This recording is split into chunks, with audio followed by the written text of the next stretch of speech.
Dobrodošli v nov video in danes bomo govorili o 20, 30 in 50% pravilu. In sicer vem, da ste vi malo zmedeni, ampak da vam na hitro povem ta video. V tem videu samo hočem povedati, koliko je v bistvu pomembno, da vi spremljate, koliko porabite, da si zapisujete, koliko porabite in sploh, da veste, koliko procentov vašega inkama in vašega denarja porabite za katere stvari. No, pa začnimo. Zdaj vam bom povedal v bistvu, s tem, kar vam bom danes povedal, boste vi v bistvu lahko malo lažje buildali vaše bogastvo.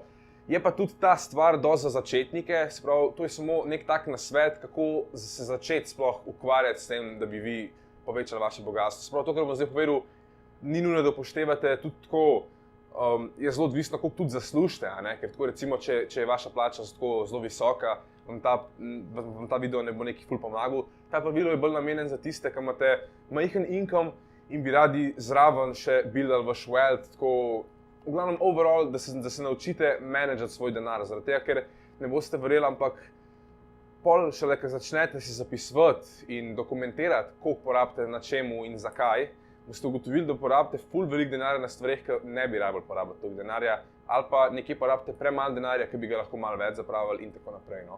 Sprav, ta video je zelo tako osnoven, no recimo, da je ta krog vaš income.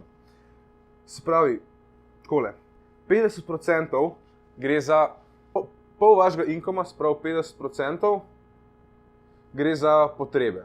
In, potem vam ostane še polovica in polovico razdelite na takole, ene 20 pa 30.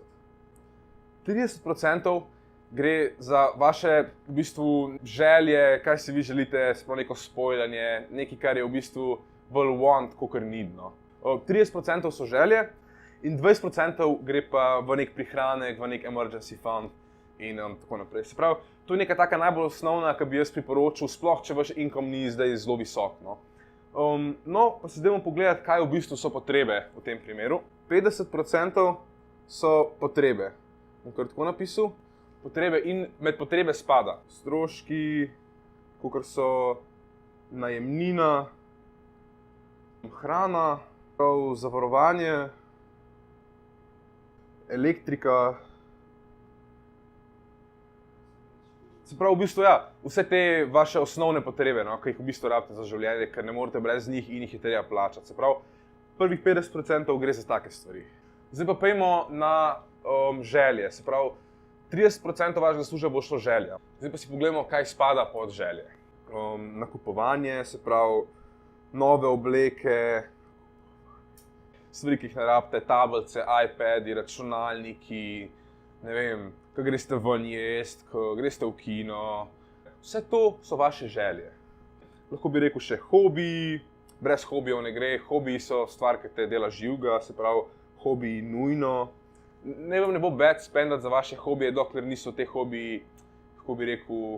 Ja, se pravi, 30% bi bilo optimalno najbolj se zapraviti za neke želje, vaše potrebe.